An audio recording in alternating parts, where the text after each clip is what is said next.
Dans cet épisode, nous allons parler technique. Peut-être la technique qui va changer votre vie. Alors, j'y vais peut-être un peu fort, mais je pense que s'il existait sur Terre un objet très peu cher et d'une efficacité redoutable, c'est le bloc-notes. Oui, l'astuce du jour, c'est ça. Achetez un bloc-notes en papier. Pas un énorme, un petit, un moyen, enfin un en tout cas qui peut vous suivre partout, au travail, dans votre chambre, la salle de bain, les toilettes, partout.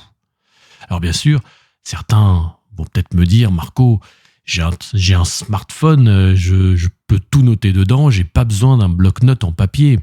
Sauf que le fait d'écrire sur une feuille en papier avec un stylo n'est pas comparable avec une prise de notes sur un smartphone. D'ailleurs, très peu de smartphones ont une fonction note avec un stylet. Alors là, je pense au Galaxy Note, mais ça reste assez rare. Donc, au mieux, on trouve ça sur une tablette, mais une tablette, c'est un peu plus encombrant, faut la charger, etc.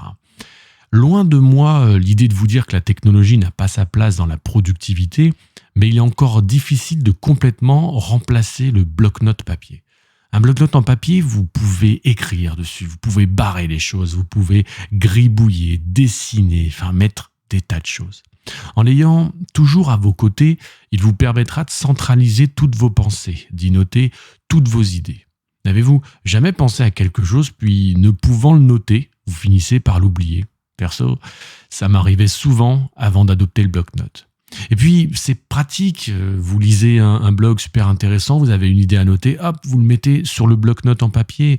Pareil, vous lisez un livre et puis un passage vous marque, vous le notez dans le bloc-notes en papier. Et puis, écrire avec un stylo sur un papier permet aussi de se décharger la tête. Lorsque vous pensez à quelque chose, écrivez-le et puis vous verrez que vous allez libérer votre cerveau pour qu'il aille chercher d'autres idées.